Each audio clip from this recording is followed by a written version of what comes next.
সাইয়েদনা মুসা আলাইহিস সালাম ছিলেন অনেক শক্তিশালী নবী। ওনার এত শক্তি, উনি এক থাপ্পড় মেরে ফেরাউনের বাবুর্চিকে ওই জায়গার মধ্যে দুনিয়া থেকে বিদায় করেছিলেন। এক ধাক্কা মারলে 10 জন 10 হাত দূরে যেয়ে পড়তো। উনি রেগে গেলে ওনার মাথার চুলগুলো টুপি আর পাগড়ি ভেদ করে উপরের দিকে এরকম খাড়া হয়ে দাঁড়িয়ে যেত। স্বয়ং মালাকুল মাউতকে থাপ্পড় মেরে চোখ কানা করে দিয়েছিলেন। এর কারণ মালাকুল মাউত মানুষের সূরাতে আসছিল আর অনুমতি নেয় নাই। ঘরের মধ্যে ঢোকার আগে অনুমতির দরকার আছে না নাই? সাইয়েদনা মুসা আলাইহিস সালামের কাছে মালাকুল মাউত মৃত্যুর ফেরেশতা মানুষের সূরাতে এসেছিল, অনুমতি নেয় নাই, হুট করে ঘরে ঢুকছে। ঢুইকা কয়, আনা মালাকুল মাউত, আমি মৃত্যুর ফেরেশতা, জিইতু আন আকবাদা রূহাক, আপনার রূহ কবজ করতে আসছি। মুসা আলাইহিস সালাম দেখতেছে একদম সলিমুদ্দি। মুসা নবী দেখে কি আর সলিমুদ্দি কয় কি, আমি মালাকুল মাউত। বেজাল আছে না নাই? সাইয়েদনা মুসা আলাইহিস সালাম দেখে দিব্যি সাধারণ মানুষ, আর সে বলে আমি তোমার রূহ কবজ করতে এসেছি। মুসা আলাইহিস সালাম রেগে গেলেন। অনেক মেজাজ ওলা নবী ছিলেন। রাগের চোটে এক থাপ্পড় দিলেন। থাপ্পড় খেয়ে মালাকুল মাউতের এক চোখ নাই। বুখারীর বর্ণনা, ফাসাক্কাহু ফাফাকু আইনা, থাপ্পড় মারলেন, চোখ শেষ। মালাকুল মাউত বাঁচার জন্য দিলেন দৌড়। এক দৌড়ে আল্লাহর আদেশে আল্লাহর আরশে চলে গেলেন। যে বলে, মাবুদ এমন নবীর কাছে পাঠিয়েছেন, আরসালতানি ইলা আবদিন লা ইউরিদুল মাউত, এমন বান্দার কাছে পাঠিয়েছে ওই বান্দা মরতে চায় না, খালি মারতে চায়। কি করতে চায়? মরতে চায় না, মারতে চায়। দেখেন কি করছে আল্লাহ বললেন, ও মালাকুল মাউত ভুল করছো, সালাম দাও না, অনুমতি নাও না, মানুষের সূরাতে গেছো, আর নবীও সাধারণ নবী না, মেজাজওয়ালা নবী, ঠিক কিনা? চিন্তা করে লাভ নাই, আমি কথা বলবো। সাইয়েদনা মুসাকে আল্লাহ ডেকে বললেন, ও মুসা তুমি নাকি মরতে চাও না, খালি মারতে চাও। সাইয়েদনা মুসা বলেন, না মাবুদ আমি তো চিনি নাই, এটা যে মালাকুল মাউত আমি তো চিনি নাই, চিনলে তো তার গায়ে আমি হাত তোলার সাহস করতাম না।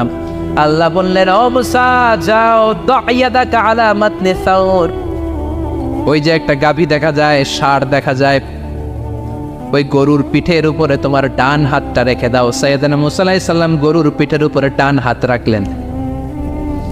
আল্লাহ বললেন, মুসা তোমার ডান হাতের নিচে গরুর যতগুলো পশম, প্রত্যেকটা পশমের বিনিময়ে তোমার 1 বছর করে হায়াত আমি বাড়িয়ে দিলাম। মরতে যখন চাও না, মারতে যখন চাও, আরো কয়েক বছর মারো, হায়াত আমি বাড়িয়ে দিলাম। মুসা আলাইহিস সালাম বললেন, আল্লাহ সুম্মা মাযা, এই হাতের নিচে গরুর যত পশম তত আমার হায়াত বেড়ে যাবে। ধরলাম হাতের নিচে 2000 পশম, 2000 বছর হায়াত বাড়িয়ে দিলেন, কিন্তু সুম্মা মাদা 2000 বছর পরে কি হবে, আগে ওইটা কোন, ওই ঝামেলাটা ভাঙের আগে। আল্লাহ বললেন, মুসা সুম্মাল মাউত, তারপরে তো তোমাকে মরতেই হবে, এই পৃথিবীতে আসলেই মরতে হয়। কুল্লু নাফসিন যায়িকাতুল মাউত, এই পৃথিবীতে যারা একবার আসবে তাদেরকেই মরতে হবে, ঠিক কিনা? সাইয়েদনা মুসা আলাইহিস সালাম বললেন, ফাল আনা, তাহলে আর দেরির দরকার নাই, এখনই আমাকে নিতে বলেন। সুবহানাল্লাহ। মালাকুল মাউত এসে মুসা আলাইহিস সালামের রূহ কবজ করে ফেললেন। এই মুসা আলাইহিস সালামের সাথে সরাসরি আল্লাহর কথা হতো এই তুর পাহাড়ের উপর। সাইয়েদনা মুসা আলাইহিস সালাম আল্লাহর সাথে কথা বলতেন। পৃথিবীতে 4টা আসমানি কিতাব সবচাইতে সেরা। এক হচ্ছে তাওরাত, দ্বিতীয়ত জাবুর, তৃতীয়ত ইনজিল, চতুর্থত কোরআন। তাওরাত আল্লাহ নাজিল করেছেন সাইয়েদনা মুসা আলাইহিস সালামের উপর, জাবুর নাজিল করেছেন দাউদ আলাইহিস সালামের উপর, ইনজিল নাজিল করেছেন ঈসা আলাইহিস সালামের উপর, আর বিশ্বনবীর উপর নাজিল করেছেন কোরআন, ঠিক কিনা? এই তাওরাতকে রব্বুল আলামিন স্বয়ং নিজ হাতে লিখে কাঠের ফলকের মধ্যে, তক্তার মধ্যে লিখে সাইয়েদনা মুসা আলাইহিস সালামকে দিয়েছে। সুবহানাল্লাহ। এটাকে আরবিতে বলে আলওয়াহ। লাওহের প্লুরাল হচ্ছে আলওয়াহ। কাঠের তক্তার মধ্যে আল্লাহ নিজে তাওরাত লিখেছেন। কিসের মধ্যে লিখছেন? কথা বলেন, শুনতেছেন? মনোযোগ আছে? কাঠের তক্তার মধ্যে তাওরাত লিখলেন। লিখে মুসা আলাইহিস সালামকে বললেন, মুসা ফিহি বুরহান ফিহি হুদা ফিহি হিদায়াত। এই হচ্ছে তাওরাত কিতাব, আমি নিজ হাতে লিখে দিয়েছি। এর মধ্যে হেদায়েত আছে, এর মধ্যে বরকত আছে, এর মধ্যে বুরহান আছে, দলিল আছে। যাও এই কাঠের তক্তার মধ্যে লেখা তাওরাত কিতাবকে নিয়ে যাও, বনি ইসরাইলের কাছে এই তাওরাত কিতাবের দাওয়াত দাও। সাইয়েদনা মুসা আলাইহিস সালাম ছিলেন এক শক্তিশালী নবী। উনি ভাবলেন অল্প কয়েকটা তক্তা, কাউকে ডাকার দরকার নাই, আমার ভাই হারুন রে লাগবে না, আমি যথেষ্ট। আমার ভাই হারুন রে কষ্ট করে পাহাড়ের উপরে টেনে আনার দরকার নাই, 3-4টা তক্তা আমি নিজেই নিতে পারবো, নিজেই নিতে পারবো মনে করে সাইয়েদনা মুসা আলাইহিস সালাম আল্লাহর লেখা তক্তার উপরে যে তাওরাতের ফলক, এই ফলক ধরে টান দিয়েছে উঠানোর জন্য। আল্লাহ যেহেতু কিতাব দিয়েছে নিয়ে যায়, কিন্তু কি আজীব তামাশা, তক্তা ধরে কাঁধে তুলবে তো দূরের কথা, নাড়াতেই পারে না। সুবহানাল্লাহ আসতে বলেন, নাড়াতেই পারেন। ওয়াতুরি সিনিন, আল্লাহ বললেন তিন আর জাইতুনের কসম, মানে ফিলিস্তিনের কসম। ওয়াতুরি সিনিন, তুর পাহাড়ের কসম, যেই তুর পাহাড়ের উপরে আমি তাওরাত কিতাব নাজিল করেছি। তাওরাত কিতাবটাকে কাঠের ফলকের মধ্যে লিখে বললেন মুসা নিয়ে যাও। মুসা আলাইহিস সালাম নিতে পারে না, মনে আছে? মনে আছে আপনাদের না ভুলে গেছেন? মুসা আলাইহিস সালাম ধরলেন, নাড়াতে পারেন না, আর কাঁধে তুলবে তো দূরের কথা, নাড়াতেই তো পারেন। এত শক্তিশালী নবী।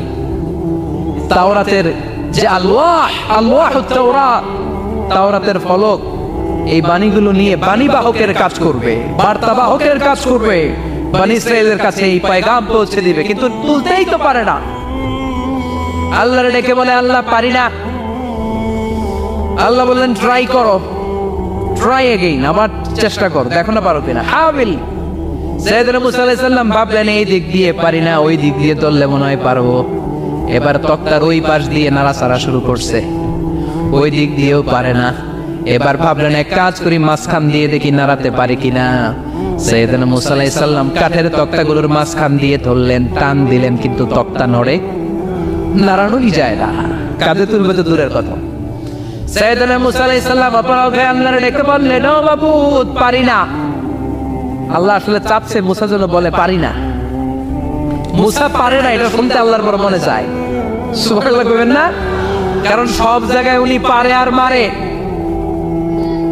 আজকে সাইয়েদনা মুসা আলাইহিস সালামের কণ্ঠে আল্লাহ শুনতে চায়, আল্লাহ আমি অপারগ, আমি পারি না। সাইয়েদনা মুসা আলাইহিস সালাম বলে, আল্লাহ সাইয়েদনা জিবরাইলকে যদি বলেন আমারে যদি একটু সাহায্য করে, আমার কাঁধে তুলে দিলে আমি নিয়ে বাড়িতে যাব। সাইয়েদনা জিবরাইলকে একটু বলেন। আল্লাহ বললেন, যাও জিবরাইল, হেল্প আউট মুসা, মুসা আলাইহিস সালামকে সাহায্য করো। এবার সাইয়েদনা মুসা আলাইহিস সালাম বললেন এইদিকে, সাইয়েদনা জিবরাইল বললেন এইদিকে। দুইজন মিলে তাওরাত লেখা কাঠের তক্তাগুলো উঠাতে চাইলেন, কিন্তু কি আজীব তামাশা, সাইয়েদনা জিবরাইলও পারে না। সাইয়েদনা মুসা আলাইহিস সালাম বললেন, ও ভাই জিবরাইল, চলো জায়গা চেঞ্জ করে তুমি এদিক দিয়ে ধরো, আমি ওই দিকে ধরি, আবার জোরসে টান মারো। দেশ গ্রামে কয় না জোরসে টান, এইও সিস্টেমে দুইজন মিলে টানে, কিন্তু নাড়াতেই পারে না। আগে তো হাতে নিবে, তারপরে কাঁধে তুলবে, দুইজনেও পারে না। গায়ে যত জোর আছে, সাইয়েদনা মুসা আলাইহিস সালাম জোরসে টান দিলেন, যত জোর, সব জোরকে একসাথে করে তিনি টান দিয়েছেন। টানের চোটে দেহের প্রতিটা লোমকূপ থেকে ঘাম বেরোতে শুরু করেছে। টানের চোটে রক টান খেয়ে যাচ্ছে, কোমরের রক ছিঁড়ে যাওয়ার অবস্থা, কিন্তু কাঠের ফলকগুলো নাড়ানো যায়। সাইয়েদনা মুসা আলাইহিস সালাম বললেন, আল্লাহ জিবরাইলও পারে না। জিবরাইলের সাথে হাজার হাজার সহকারী ফেরেশতা, তাদেরকে একটু বলেন হেল্প করার জন্য। সুবহানাল্লাহ পড়েন। হাজার হাজার ফেরেশতা তুর পাহাড়ের উপর সবাই মিলে জোরে জোরে টান দেয়, জোরে জোরে টান দেয়। সবাই মিলে চেষ্টা করে তাওরাত লেখা ফলক এক প্রান্ত থেকে আরেক প্রান্ত কোন জায়গা দিয়ে ধরে 1 ইঞ্চি নাড়াতে পারে না। এই অবস্থা দেখে আল্লাহ বললেন, ঘটনা কি? আল্লাহ পারি না। সাইয়েদনা মুসা আলাইহিস সালাম কি বলে? আল্লাহ পারি না। আল্লাহ বললেন, মুসা, এই ফলকগুলোর এত ওজন নয়, কাঠের এই তক্তাগুলোর এত ওজন নয়, কিন্তু এই কাঠের তক্তার মধ্যে যে বাণীগুলো লেখা হয়েছে, বাণীগুলো কার? এটা আমার বাণী, আমার কথা। এই জিনিসটা বোঝানোর জন্য আমি এটার ওজনকে ভারী করে দিয়েছি। এবার জিব্রাইলের সহকারী ফেরেশতা লাগবে না, জিব্রাইলের সহযোগিতা লাগবে না, তোমার গায়ে আমি যেই জোর দিয়েছি টান দিয়ে দেখো সবগুলারে কাঁধে তুলে নিতে পারবা। সাইয়েদনা মুসা আলাইহিস সালাম এবার বিসমিল্লাহ বলে সব কিমি তাওরাত লেখা কাঠের তক্তাগুলো কাঁধে নিয়ে এক দৌড়ে বাড়ি। আল্লাহু আকবার। যেই পাহাড়ের উপর এই তক্তা টানাটানির ঘটনা ঘটেছে পাহাড়টার নাম, এজন্য আল্লাহ বললেন ওয়াত্তিনি ওয়াজ্জাইতুনি ওয়া তুরি সিনিনা ওয়া হাযাল বালাদিল আমিন। তিন আর জাইতুনের কসম, তুর পাহাড়ের কসম। আবার তুর পাহাড়ের মধ্যে নূরের তাজাল্লি দিয়েছে কে? ফালাম্মা তাজাল্লা রাব্বুহু জাআলাহু দাক্কান ওয়া খাররা মূসা সাইকা।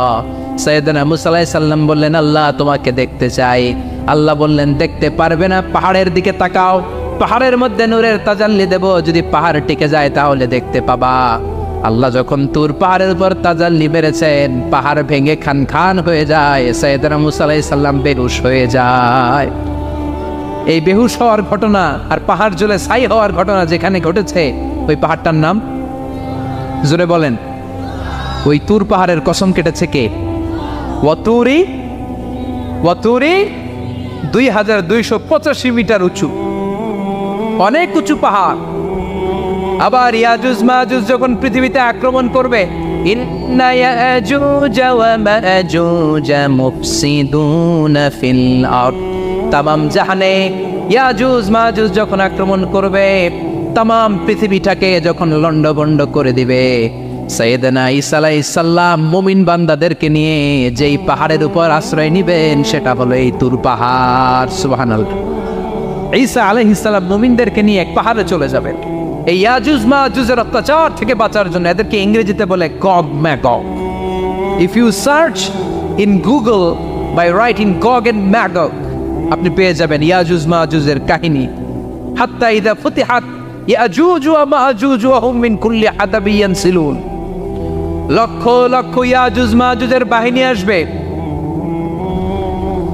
এই ইয়াজুজ মাজুজের বাহিনীর অত্যাচার, অবিচার, অনাচার, জুলুম থেকে, মারামারি থেকে বাঁচার জন্য মুসলমানরা ঈসা আলাইহিস সালামের নেতৃত্বে যেই পাহাড়ের উপর আশ্রয় নিবেন, ওই পাহাড়ের নাম হলো তুর পাহাড়। ওই পাহাড়ের নাম কি? কোরআনে অনেকবার আল্লাহ তাআলা এই তুর পাহাড়ের কথা বলেছেন। আমি নিজে এই তুর পাহাড়ের চূড়ায় উঠেছি 2 বার। পাথরের পাহাড়, মাঝরাতে উঠতে হয়। এই তুর পাহাড়ের নিচে একটা গির্জা আছে, খ্রিস্টানদের প্রাচীনতম গির্জা, সেন্ট ক্যাথেরিনা গির্জা। এই গির্জার ভিতরে ঢুকেছিলাম দেখার জন্য। এটা পবিত্র জায়গা। মুসা আলাইহিস সালাম যখন যাচ্ছিলেন, আল্লাহ বলেন ফাখলা'না আলাইক, ফাখলা'না আলাইকা ইন্নাকা বিল ওয়াদিল মুকাদ্দাসি তুয়া। শুজ অফ, জুতা খুলে ফেলো। মুসা জুতা খুলে ফেলো। ইন্নাকা বিল ওয়াদিল মুকাদ্দাসি তুয়া, you are in a very holy valley, very sacred valley. একটা পবিত্র উপত্যকায় তুমি এসেছো। এর চাইতে উন্নত এবং পবিত্র উপত্যকা আমি মহাবিশ্বে কোথাও সৃষ্টি করি নাই। চিল্লায় পড়েন সুবহানাল্লাহ। মাঝরাতে এই তুর পাহাড়ে উঠতে হয়, ব্যাকপ্যাক নিয়ে যেতে হয়, সেখানে পানি টানি খাবার দাবার নিয়ে ওঠা লাগে। 3-4 ঘন্টা লাগে উঠতে, নামতে আবার 3-4 ঘন্টা। সকালে 10টা-11টার পরে আর তুর পাহাড়ে থাকা যায় না, কারণ আমাদের বাংলাদেশের পাহাড়গুলো মাটির পাহাড়, তুর পাহাড় হচ্ছে পাথরের পাহাড়। পাথরের পাহাড়ে যখন সূর্যের আলো লাগে, পাথরের পাহাড় গরম হয়ে যায়। আমরা মাঝরাতে উঠতে শুরু করলাম। আমরা যখন উঠতেছি দেখলাম খ্রিস্টিয়ান কমিউনিটির একটা গ্রুপ, তারাও উঠছে, ইহুদিদের একটা গ্রুপও উঠছে, কারণ এটা 3 ধর্মের লোকদের কাছে তীর্থস্থান। এই তুর পাহাড়ের চূড়ায় ছোট্ট একটা মসজিদ আছে, 7-8 জন নামাজ পড়া যায়। খ্রিস্টানদের একটা গির্জা আছে, ইহুদিদের একটা সিনাগগ আছে। ফজরের সময় উঠলাম, পুরো সিলসিলাতুল জিবা তুর পাহাড় দেখলাম, অবাক হলাম। এই পাহাড়ে বিশ্বনবী মেরাজের রাতে নেমে দোয়া করেছেন, ঠিক কিনা? এই পাহাড়ে ঈসা আলাইহিস সালাম মুমিনদেরকে নিয়ে ইয়াজুজ মাজুজের আক্রমণ থেকে বাঁচার জন্য আশ্রয় নিবেন। এই তুর পাহাড়ের কসম কোরআনের ভেতরে কেটেছে কে? এজন্য আল্লাহ বললেন ওয়াত্তিনি ওয়াজ্জাইতুনি ওয়া তুরি সিনিনা ওয়া হাযাল বালাদিল আমিন। তিন আর জাইতুনের কসম, ওই মিশরের তুর পাহাড়ের কসম, ওয়া হাযাল বালাদিল আমিন, এই নিরাপদ শহরের কসম। শহরটার নাম কি? কি নাম? এই নিরাপদ শহর দ্বারা আল্লাহ বুঝিয়েছে মক্কা, না ফিলিস্তিন না, ফিলিস্তিন হচ্ছে প্রথমটা। কিন্তু হাযাল বালাদিল আমিন, এই নিরাপদ শহর দিয়ে আল্লাহ বুঝিয়েছেন মক্কা শহরকে। চিৎকার করে বলবেন কোন শহর? মক্কা শহর। এই মক্কা শহরের আগের নাম বাক্কা। মক্কার আগের নাম কি? জোরে বলেন, আরো জোরে। ইন্না আউওয়ালা বাইতিন উদিআ লিন-নাসি লাল্লাযী বিবাক্কাতা মুবারাকা হুদাল লিল আলামিন, নিশ্চয়ই পৃথিবীর সর্বপ্রথম ঘর যেই শহরের মধ্যে আমি আল্লাহ স্থাপন করলাম, শহরটার নাম হলো বাক্কা শহর। কি শহর? এই বাক্কা পরে চেঞ্জ হয়ে হয়েছে মক্কা। আল্লাহু আকবার। তার মানে আজকে জানলেন মক্কা শহরের আগের নাম হলো বাক্কা। আগের নাম কি? মক্কা শহরে অনেক হোটেল আছে, হোটেলের নাম ফুন্দুক বাক্কা। দেখছেন? ফুন্দুক বাক্কা মানে বাক্কা হোটেল। এই বাক্কা হচ্ছে মক্কার আগের নাম, মনে থাকবে। আল্লাহ বললেন হাযাল বালাদিল আমিন, এই নিরাপদ শহরের কসম, এই শহরের চেয়ে নিরাপদ শহর পৃথিবীর মধ্যে। ইউসাউইরুকুম ফিল আরহামি কাইফা ইয়াশা লা ইলাহা ইল্লা হুয়াল আজিজুল হাকিম, তিনি হলেন এমন সত্তা যিনি মায়ের পেটে থাকা অবস্থায় তোমাদের চেহারার ডিজাইন করে দিয়েছে। চিল্লায়া বলেন সুবহানাল্লাহ। তাহলে চারটা কসম কেটে আল্লাহ যে দামি কথাটা বললেন, লাকাদ খালাকনাল ইনসানা ফি আহসানি তাকওয়িম, সুন্দর আকৃতিতে তৈরি করেছি। এজন্য সুন্দর চেহারাটা নিয়ে যখন আয়নার সামনে দাঁড়াবেন, তখন আপনি আয়নার দোয়া পড়বেন আল্লাহুম্মা হাসসানতা খালকি ফাহসিন খুলুকি। বিশ্বনবীর চেহারা সুন্দর বেশি না কম? জোরে বলেন। চাঁদের চেয়ে সুন্দর তুমি নবী আমার কামলিওয়ালা, চাঁদের চেয়ে সুন্দর তুমি নবী আমার কামলিওয়ালা, দু জাহানের বাদশাহ তুমি প্যারা নবী সাল্লাল্লাহু আলা, দু জাহানের বাদশাহ তুমি প্যারা নবী সাল্লাল্লাহু আলা, চাঁদের চেয়ে সুন্দর তুমি নবী আমার কামলিওয়ালা। সুবহানাল্লাহ। বিশ্বনবীর চেহারাটা বড় সুন্দর ছিল। এত সুন্দর চেহারার মানুষ পৃথিবীতে দ্বিতীয়টা নাই। ওই চেহারা নিয়ে বিশ্বনবী আয়নার সামনে যখন দাঁড়াতেন, উনি বলতেন আল্লাহুম্মা হাসসানতা খালকি ফাহসিন খুলুকি। এর মানে হলো, আল্লাহ আমার চেহারাটা আপনি যেমন সুন্দর করেছেন, আমার চরিত্রটাও সুন্দর করে দিয়ে। This is the attitude. এটাকে বলা হয় attitude. What a marvellous amazing attitude he belongs. বিশ্বনবীর কি সুন্দর অ্যাটিটিউড ছিল। সুন্দর চেহারা নিয়ে আয়নার সামনে দাঁড়িয়ে তিনি বলতেন, আল্লাহ আমার চেহারাটা যেমনি সুন্দর করেছো, আমার চরিত্রটাকেও সুন্দর করে দাও। আমার বাহিরটা যেমন সুন্দর, আল্লাহ আমার ভেতরটারেও সুন্দর করে দিও। পড়েন আমিন। এই আয়নার দোয়া পারেন তো? আয়নার সামনে দাঁড়ায় এই দোয়া পড়েন তো? নাকি বলেন আয়না বসাইয়া দিও কলবের ভিতর? এগুলো বলবেন? পড়েন আল্লাহুম্মা হাসসানতা খালকি ফাহসিন খুলুকি, আল্লাহুম্মা হাসসানতা খালকি ফাহসিন খুলুকি। হে আল্লাহ, সবাই বলেন হে আল্লাহ, তুমি আমার চেহারাটা সুন্দর করেছ, তুমি আমার চরিত্রটাও সুন্দর করে দিও। আমিন। আর জোরে পড়েন আমিন। এই জন্য নিজে যখন আয়নার সামনে দাঁড়াবেন এটা বলবেন, আপনার স্ত্রী যখন আয়নার সামনে দাঁড়ায় তখন এইটা বলবেন, আপনার বাচ্চা যখন আয়নার সামনে দাঁড়ায় তখন এই দোয়া পড়বেন। রাজি আছেন তো? আয়নার সামনে দাঁড়িয়ে আমরা বলবো হাসসানতা খালকি, আল্লাহ তুমি আমার চেহারাটা সুন্দর করেছো। আমরা সবাই সুন্দর, আমরা সবাই সুন্দর। যার কালার কালো, কালো চামড়ার লোক, তার মধ্যে একটা সৌন্দর্য আছে না নাই? আল্লাহ বললেন এই কালো আর দলো এগুলো তো বাইরে। ওয়াখতিলাফু আলওয়ানিকুম ওয়া আলসিনাতিকুম, তোমাদের গায়ের রঙের ভিন্নতা, ভাষার ভিন্নতা, এগুলো আল্লাহর মিরাকেল। একজন সাদা, একজন কালো, একজন ধূসর বর্ণের, এক একজনের চেহারার সাথে আরেকজনের চেহারার মিল নাই। সুবহানাল্লাহ। এটাই সৌন্দর্য। এজন্য আল্লাহ বললেন লাকাদ খালাকনাল ইনসানা ফি আহসানি তাকওয়িম, আমি গোটা মানব জাতিকে চমৎকার একটা স্টাইল দিয়ে তৈরি করেছি। এই স্টাইলের সাথে পৃথিবীর কোনো প্রাণীর কোনো মিল থাকে না। সুবহানাল্লাহ, কি অসাধারণ আমাদের কাঠামো। আপনি যদি হিউম্যান ব্রেইন নিয়ে চিন্তা করেন, আমাদের ব্রেইনের ক্যাপাসিটি কিন্তু অনেক বেশি। এই পৃথিবীতে সবচেয়ে পাওয়ারফুল যে কম্পিউটার আবিষ্কার করা হয়েছে এটার নাম Cray one supercomputer. United States of আমেরিকাতে যারা মিলিটারি বেসে জব করে তাদের ম্যাথমেটিক্যাল ইকুয়েশন ড্র করার জন্য, সলিউশন করার জন্য এই ক্রে-1 সুপার কম্পিউটার তারা ইউজ করে। বিজ্ঞানীরা হিউম্যান ব্রেইনের ক্যাপাসিটির সাথে ওই ক্রে-1 সুপার কম্পিউটারের তুলনা করেছে। তারা তুলনা করে দেখেছে ক্রে-1 সুপার কম্পিউটারের চেয়েও আমাদের ব্রেইন শতগুণ বেশি শক্তিশালী। আমাদের হেয়ারিং সিস্টেম নিয়ে যদি আপনি গবেষণা করেন অবাক হয়ে যান। এই যে কানের মধ্যে এখানে পেঁচানো দেখা যায়, এটা কি আল্লাহ এমনি এমনি দিছে? মা খালাকতা হাদা বাতিলা, এমনি এমনি আল্লাহ কিচ্ছু দেয় নাই। এই পেঁচানো ডিজাইন না থাকলে আপনি শুনতে পেতেন না। আপনার কান দুইটা যদি কেটে কান কাটা রমজান করে দেয়, আপনি কোনো আওয়াজ শুনতে পাবেন না। এই কানের ডিজাইনগুলো, এই আঁকাবাঁকা পথগুলো আল্লাহ তাআলা দিয়েছে ইথারে ভেসে আসা সাউন্ডগুলোকে ইলেকট্রিক্যাল সিগন্যালের মাধ্যমে ভেতরে ঢুকানোর জন্য।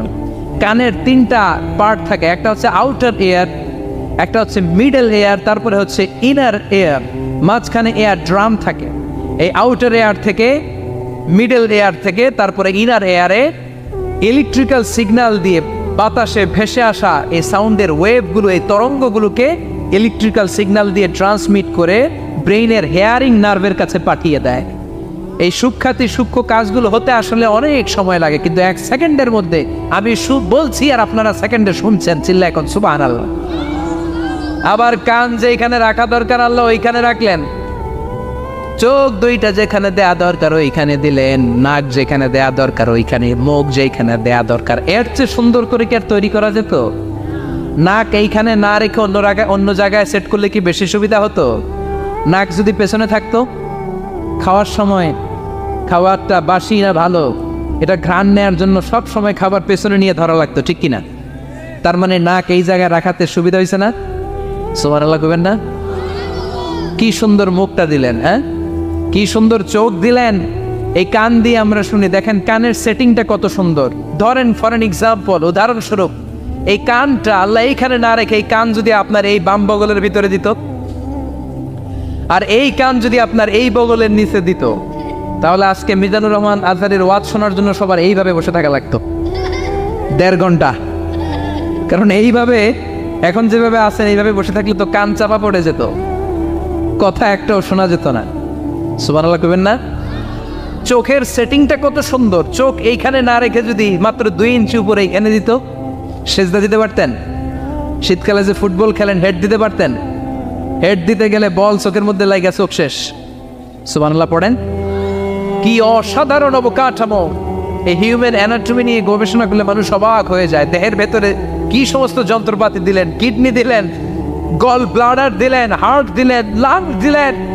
যেখানে যে অঙ্গটা রেখে দেওয়া দরকার ঠিক সেইভাবে মায়ের পেটে থাকতেই আমাদের ডিজাইন দিয়েছে কে? এতগুলো ডিজাইনের মালিক কে? 600 কোটি মানুষ যদি পৃথিবীতে থেকে থাকে তাহলে 600 কোটি ডিজাইন লাগছে না ওনার? আরো কয়শো কোটি আসবে আমরা জানি। কয়শো কোটি ডিজাইন চলে গেছে জানি। একটা ডিজাইনের সাথে আরেকটা ডিজাইনের মিল আছে? চিৎকার করে বলেন এই কারিগরটা কে? এজন্য আল্লাহ বলেন 4টা জিনিসের কসম কেটে তোমাদেরকে আমি যেটা বলবো শোনো। লাকাদ খালাকনাল ইনসানা ফি আহসানি তাকওয়িম।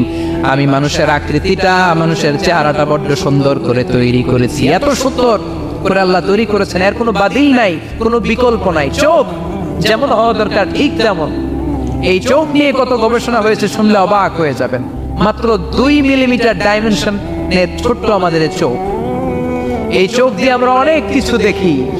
কাছের জিনিস যেমনি দেখি, দূরের জিনিসও দেখি। দূরের চাঁদ দেখি, দূরের সূর্য দেখি, দূরের মেঘমালা দেখি, ওই বিমানটাকে দেখি, আবার কাছে ছোট্ট মানুষটাকেও দেখি, ঠিক কিনা? এটার ভেতরে আল্লাহ অনেক পাওয়ারফুল মেগাপিক্সেল দিয়েছেন। এই পৃথিবীতে সবচেয়ে পাওয়ারফুল যে ক্যামেরাগুলো আবিষ্কার হয়েছে মুভি শুট করার জন্য, সেখানে যেই মেগাপিক্সেল আল্লাহ দিয়েছেন চোখের ভেতরে এর কয়েক গুণ বেশি দিয়েছেন। চিল্লায় বলেন আল্লাহু আকবার। এই চোখ দিয়ে Medical science বলছে human eyes can identify more than 10 million colors. 1 মিলিয়নে 10 লক্ষ, 10 মিলিয়নে কত? 1 কোটি। তার মানে এই চোখ দিয়ে আমরা আমাদের এক একটা চোখ দিয়ে 1 কোটি ধরনের রং শনাক্ত করতে পারি। এক লাল রঙের মধ্যে কত লাল, লাইট রেড, ডিপ রেড, কত ধরনের মিক্স করে কত কালার হয়, সবকিছু চোখ দিয়ে আমরা ধরতে পারি। চিল্লায় বলেন আল্লাহু আকবার। জিহ্বা দিয়ে স্বাদ নেওয়ার সুযোগ দিলেন। এই জিহ্বার পার স্কয়ার সেন্টিমিটারে টেস্ট বাড রয়েছে 184টা। সেই হিসাবে আপনার জিহ্বার উপরিভাগ দিয়ে আপনি 10,000-এরও বেশি ধরনের খাদ্যের স্বাদ আস্বাদন করতে পারেন। চিৎকার করে পড়েন আল্লাহু আকবার। এক একটা অঙ্গ নিয়ে যদি আপনি গবেষণা করেন, কত কাজ করার সুযোগ আল্লাহ তাআলা দিয়ে দিলেন। 206টা নাকি হাড়ের পিস রেখেছে আল্লাহ এক একটা দেহের ভিতরে। 206টা না, 206টা হাড় আছে আমাদের প্রত্যেকের দেহের ভিতরে। কয় পিস হাড়ি? কথা কয় না, 206টা। সবচেয়ে ছোট হাড়টা আছে কানের ভিতরে। সুবহানাল্লাহ পড়েন। সবচেয়ে ছোট হাড়, এক একটা অঙ্গ কত সুন্দর এরকম বেন্ড করা যায়, হাত পা নাড়ানো যায়, এইখানে একটা টুইস্ট করা যায়, এইখানে টুইস্ট করা যায়, আবার কবজি টুইস্ট করা যায়, আবার এইখানে এক একটা আঙ্গুলে কতগুলো টুইস্ট করা যায়। সুবহানাল্লাহ কইবেন না? কত কাজ এই হাতের। এই হাত দিয়ে ঘুষি মারা যায়, হ্যাঁ, হাত দিয়ে আটার খামির বানানো যায়, হাত দিয়ে ভারী জিনিস উত্তোলন করা যায়। আবার এই হাত দিয়ে দেখেন ক্রিকেটাররা কি সুন্দর বল করে, এটা দিয়ে স্পিন বল করে, লেগ স্পিন করে, অফ স্পিন করে, পেস বল করে। এক হাতের মধ্যে কত কারসাজি। সুবহানাল্লাহ করে না? আবার বাঁ হাতে স্পিন করে না, বল এদিকে পড়ে ওদিকে চলে যায়, আছে না নাই? আবার এই আঙ্গুল দিয়ে কত কাজ। বাজার থেকে বাজার করে যখন বাজারের ব্যাগ যখন নিয়ে আসেন, হাতে ধরেন নাকি আঙ্গুলে ধরেন? কত কাজ। এই আঙ্গুল দিয়ে মোবাইল টিপে আমরা মোবাইল ইউজ করি, আঙ্গুল দিয়ে ল্যাপটপে আমরা টাইপ করি। ডাক্তাররা এই আঙ্গুল দিয়ে সুই ইউজ করে সূক্ষ্ম সূক্ষ্ম সার্জারির কাজগুলো করে। অবাক হয়ে যাবেন এই আঙ্গুলের কত কাজ। এই আঙ্গুল দিয়ে আবার এখন ক্রিকেটেও এরকম 2 আঙ্গুল তুললে ছক্কা, আছে না নাই?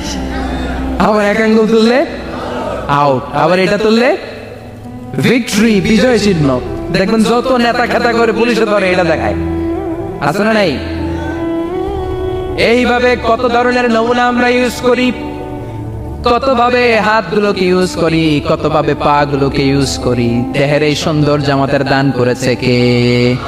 লাকাদ খালাকনাল ইনসানা ফি আহসানি তাকওয়িম। আমি মানুষকে সবচাইতে সুন্দর আকৃতিতে তৈরি করেছি। সুবহানাল্লাহ পড়েন, চিল্লায় পড়েন আল্লাহু আকবার। আল্লাহ বললেন মানুষ সবচাইতে সেরা, মানুষ হলেন সবচাইতে সেরা। মানুষ যখন সেরা হয়, মানুষের চাইতে সেরা কেউ হয় না। আবার মানুষ যদি নিকৃষ্ট হয়ে যায়, মানুষের চাইতে নিকৃষ্ট কেউ হতে পারে না, ঠিক কি না?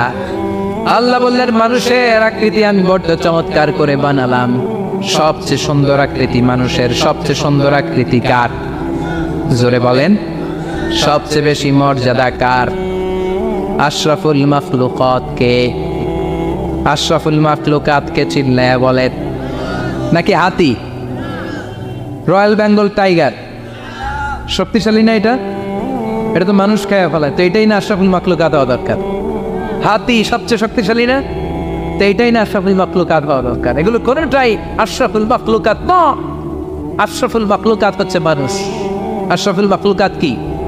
চিল্লায় বলেন আশরাফুল মাখলুকাত কে? এজন্য আল্লাহ বললেন লাকাদ খালাকনাল ইনসানা ফি আহসানি তাকওয়িম। আমি মানুষকে চমৎকার আকৃতি দিয়ে তৈরি করেছি। সুম্মা রাদাদনাহু আসফালা সাফিলিন। আবার মানুষকে আমি একেবারে নিম্নগামী করেছি। উপরে যেমনি নিয়েছি, আবার মানুষকে নিম্নগামীও করেছি। তার মানে মানুষ যদি সম্মানিত হয়, মানুষের চেয়ে বেশি সম্মানিত কেউ হতে পারে? মানুষ যদি সম্মানিত হয়, মানুষের চেয়ে সম্মানিত হওয়ার সুযোগ কারো আছে? দলিল কি? দলিল হচ্ছে বিশ্বনবী যখন মেরাজে যাচ্ছিলেন, একটা সার্টেন লেভেল, যে একটা নির্দিষ্ট জায়গায়, যে সাইয়েদনা জিব্রাইল বললেন ইয়া রাসূলুল্লাহ আমি আর উপরে যেতে পারবো না, আমার খেলা এই জায়গায় শেষ, নবী আপনার খেলা এখন শুরু। সুবহানাল্লাহ। ও নবী, এই জায়গার নাম সিদরাতুল মুনতাহা, এটা সীমান্ত বৃক্ষ। এটা হচ্ছে বর্ডার এরিয়া। কি এরিয়া? এটা হলো বর্ডার এরিয়া। এখানে আমার খেলা শেষ। আজীবন আমি এই জায়গায় এসে কান পেতে আল্লাহর অর্ডার শুনেছি, আর ওই অর্ডার তামিল করার জন্য দুনিয়াতে নেমেছি। আমি জিব্রাইলের উপরে যদি 1 ইঞ্চি উপরে ওঠার চেষ্টা করি, আমার শত শত পাখাগুলোকে জ্বালিয়ে ছাই করে দিবে কে? সাইয়েদনা জিব্রাইলের উপরে যেতে পারে নাই। যেখানে সাইয়েদনা জিব্রাইলের খেলা শেষ, ওইখানে বিশ্বনবীর খেলা শুরু হয়েছিল। কোন সুবহানাল্লাহ। তার মানে মানুষ যখন উপরে ওঠে, এত উপরে উঠে যায়, ফেরেশতাদেরকেও হার মানিয়ে ফেরেশতাদের উপরে চলে যায়। আবার মানুষ যখন নিচে নামতে শুরু করে, শয়তানকেও হার মানিয়ে নিচে চলে যায়। ঠিক কিনা? তার মানে হাইয়ার হলে সব দিক দিয়ে হাইয়ার। হাইয়েস্ট তো অল ক্রাইটেরিয়াতে সে হাইয়েস্ট, লোয়েস্ট তো অল ক্রাইটেরিয়াতে সে লোয়েস্ট। মানুষ ভালো হলে এর চেয়ে ভালো আর হয় না, মানুষ খারাপ হলে তার চাইতে খারাপ আর হয় না। এজন্য আল্লাহ বললেন সুম্মা রাদাদনাহু আসফালা সাফিলিন। মানুষকে যেমনি আমি সুন্দর আকৃতি দিয়ে তৈরি করেছি, আবার ওই মানুষকে আমি আল্লাহ নিম্নগামী করেছি। যেটা উপরে ওঠে ওইটা আবার নিচেও নামা লাগে। ঠিক কিনা? কোন কোন তাফসীরে মুফাসসিরিনে ইকরাম বলেছেন আসফালা সাফিলিন দিয়ে বার্ধক্যকে বোঝানো হয়েছে। যৌবনে মানুষের চেহারার সৌন্দর্য বেড়ে যায়। যৌবন যখন ঠিকরে পড়ে, একজন তাগড়া যুবক, তার চেহারার মধ্যে যে সৌন্দর্য, ওই ছেলেটাই যখন বুড়ো হয়ে যায়, তার চেহারার দিকে কেউ তাকাতে চায় না। রং ধরা যৌবন জং ধরে নাই, জং ধরে শেষ। ঠিক কিনা? আবার কোন কোন মুফাসসির বলেছে না, এটা নৈতিক অধঃপতন। সুম্মা রাদাদনাহু আসফালা সাফিলিন। মানুষ যখন নিম্নগামী হয়, সবচেয়ে খারাপ হয়ে যায়। এই মানুষের মধ্যে যখন নেফাকি দেখা দেয়, মানুষ যখন মুনাফিক হয়ে যায়, সবচেয়ে খারাপ হয়ে যায়। মুনাফিকের চরিত্র যখন একজন মানুষের মধ্যে সে ধারণ করে, নিচে যেতে যেতে এত নিচে সে চলে যায়, শয়তান দেখে অবাক হয়ে যায়। শয়তান দেখে মনে মনে কয়, এইটাই যদি দুনিয়ায় আইব, আমারে আল্লাহ বানাইছে কেন? কথা বুঝতে পারছেন? মানুষ এত নিচে যায়, শয়তান অবাক হয়ে বলে, এইটাই যদি দুনিয়াতে থাকবে, তো আমি তৈরি হইলাম কেন? আমি শয়তান হইলাম কেন? এজন্য মানুষ ভালো হলে সবচেয়ে ভালো, খারাপ হলে সবচাইতে খারাপ। তার কারণটা কি? মানুষ যখন খারাপ হয়, পশুর চাইতেও খারাপ হয়ে যায়। জোরে বলেন ঠিক কিনা? আমরা বলি না তুই পশুর চাইতেও অধম। মানবিকতা হারিয়ে যখন মানুষ অন্যায় কাজ করে, তখন আমরা বলি তুই পশুর চাইতেও অধম। ঠিক কিনা? এজন্য বলা হয় জনসংখ্যা বাড়ছে, মানুষ বাড়ছে না। বাড়ছে জনসংখ্যা, বাড়ছে কি? মানুষ বাড়ছে নাকি? মানুষ নাই। এই দুনিয়া এখন তো সেই দুনিয়া নাই, মানুষ নামের মানুষ আছে, দুনিয়া বোঝায়। সেই মানুষের ভিড়ে আমার আসল মানুষ নাই। এই দুনিয়া এখন তো সেই দুনিয়া নাই, মানুষ নামের মানুষ আছে, দুনিয়া বোঝায়। সেই মানুষের ভিড়ে আমার আসল মানুষ নাই। আসল মানুষের বড় অভাব। এজন্য বাড়ছে জনসংখ্যা, মানুষ বাড়ছে না। মানুষ যখন খারাপ হয়ে যায়, পশুকেও হার মানায়। আল্লাহ বলে উলাইকা কাল আনআম বাল হুম আদাল উলাইকা হুমুল গাফিলুন। কারণ একটা সিংহ কখনো আর একটা সিংহকে মারে না। খেয়াল করে বুঝেন, সিংহ কোনোদিন সিংহ মারে নাকি? বাঘ বাঘ মারে নাকি? হাতি কোনোদিন হাতি মারে নাকি? কিন্তু মানুষ মানুষকে মারে, ঠিক কিনা? আওয়াজ করে উত্তর দেন, একটা বাঘ আর একটা বাঘকে 8 টুকরা 10 টুকরা করে নাকি? একটা হাতি আর একটা হাতিকে কোনোদিন 20 টুকরা 14 টুকরা করে নাকি? কিন্তু একটা মানুষ আর একটা মানুষকে 8 টুকরা 14 টুকরা 20 টুকরা করে, ঠিক কিনা? এজন্য আল্লাহ বললেন সুম্মা রাদাদনাহু আসফালা সাফিলিন। মানুষ যখন শ্রেষ্ঠ হয়, মানুষের চাইতে শ্রেষ্ঠ যেমনি কেউ আর হতে পারে না। আবার মানুষ যখন নিকৃষ্ট হয়ে যায়, মানুষের চাইতে নিকৃষ্ট আর কেউ হতে পারে। এজন্য ভালো হওয়ার দরকার আছে না নাই? তার মানে মানুষ যেমনি উপরে ওঠে আবার নিচেও নামতে পারে, মানুষের যেমনি সুযোগ আর সম্ভাবনা বেশি, মানুষের মধ্যে বিপদ খুব বেশি, কিন্তু দুই শ্রেণীর ব্যক্তিকে বিপদ স্পর্শ করে না। কয় শ্রেণী? আরো জোরে বলেন। আল্লাহ বললেন সে দুই শ্রেণী হলো ইল্লাল্লাযীনা আমানু ওয়া আমিলুস সলিহাতি ফালাহুম আজরুন গায়রু মামনুন। যারা ঈমান আনবে আর সৎকর্ম করবে, এক আল্লাহর উপরে যারা বিশ্বাস রাখবে আর যারা দুনিয়াতে নেক আমল করবে, তাদের জন্য প্রতিদান রেখেছে কে? তাদেরকে জান্নাত দেওয়ার জন্য প্রস্তুত হয়ে আছে আল্লাহ। জোরে কোন ঠিক কিনা? মায়ের এক ধার দুধের দাম, কাটিয়া গায়ের চাম, পাপস বানাইলে ঋণের শোধ হবে না, এমন দরদি ভাবে কেউ হবে না আমার মা গো।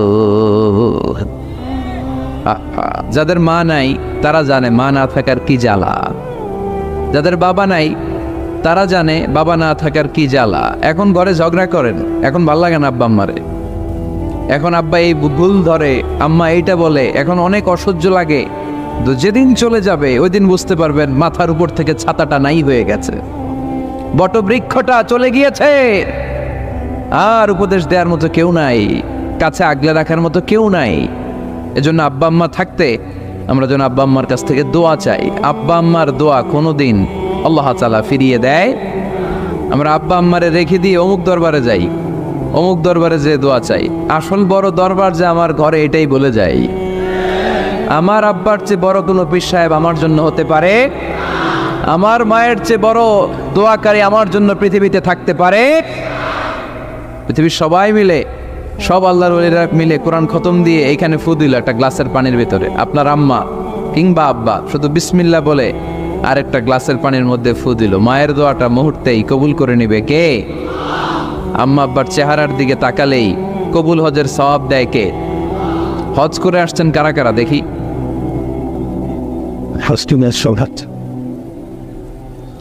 অনেক হাজি সাহেবান আছে, মাশাআল্লাহ, হাত নামান। এই যে 3 লক্ষ 4 লক্ষ টাকা খরচ করে হজ করে আসলেন, আপনার হজটা আল্লাহর কাছে গ্র্যান্টেড, কবুল হয়েছে, এরকম কবুল হয়েছে এই মর্মে হাত তুলতে পারবেন কে কে দেখি? হুজুর আমি নিশ্চিত আমারটা কবুল হয়েছে। নাই, কারণ কবুল করার মালিক কে? আমরা কামনা করি সব হাজি সাহেবদের হজ কবুল হোক। আমি হজ করেছি 2018 সালে, আমরা কামনা করি আমাদের হজ উমরাগুলো কবুল হোক, কিন্তু হাত তুলে বলা যাবে হুজুর আমারটা কবুল হইছেই, বলা যাবে? হইতেও পারে, নাও হইতে পারে। হাজি সাহেব লেখার জন্য, আল হাজ লাগানোর জন্য অনেকে যায়, আছে না নাই? তাওয়াফুল ওয়াদা একটা তাওয়াফ আছে, বিদায়ী তাওয়াফ। কি তাওয়াফ? হজের সব কাজ শেষে ফেরার আগে কাবা ঘরের সাথে দেখাটা, মোলাকাত করে আসতে হয়। আল্লাহর হাবিব বললেন সর্বশেষ দেখাটা যেন কাবা ঘরের সাথে হয়, 7টা তাওয়াফ যেন সে করে। তো এক লোক 6 তাওয়াফের পরে ফোন আসছে দেশে, তো মেয়েরে বলতেছে মা আর একটা তাওয়াফ বাকি আলহাজ হইতে, একটু পরে তুই ফোনটা দে, একটু পর দে, আলহাজ হইতে আর একটা তাওয়াফ বাকি।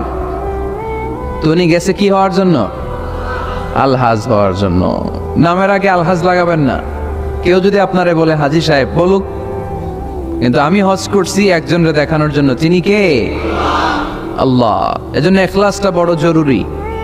লোক দেখানো মনোভাব আমাদের সবকিছুকে ধ্বংস করে দেয়। তো যারা হজ করেছেন কেউ কিন্তু হাত তুলতে পারলেন না যে হুজুর আমি 100% কনফার্ম যে আমার হজটা কবুল হয়েছে। কিন্তু আল্লাহর হাবিব বলেন রহমতের নজরে তোমার আব্বা আম্মার চেহারার দিকে যদি একবার তাকাও, মুহূর্তেই একটা কবুল হজের সওয়াব তোমার আমল নামে আল্লাহ দিয়ে দিবে। চিল্লায় পড়েন আল্লাহু আকবার। এজন্য আব্বা আম্মা থেকে দোয়া নেওয়ার দরকার আছে না নাই? দোয়া চাইবেন, দোয়া চাইবেন। মায়ের মর্যাদা অনেক বেশি, বাবার চেয়ে 3 গুণ বেশি, কমসে কম। কয় গুণ বেশি? মা মা মা, তারপর বাবা। 3 বার মা। কয়বার মা?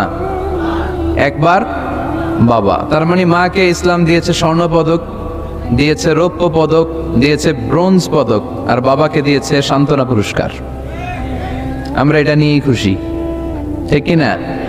তাহলে মাকে 3টা পুরস্কার, স্বর্ণ পদক ও মা, রৌপ্য পদকও মা, ব্রোঞ্জ পদকও মা, বাবারে দিছে কি সান্ত্বনা পুরস্কার। এজন্য মায়ের মর্যাদা বেশি। লাউ কাতাআতা জিলদাক, চামড়া কেটে যদি মায়ের পায়ের জুতা বানিয়ে দাও।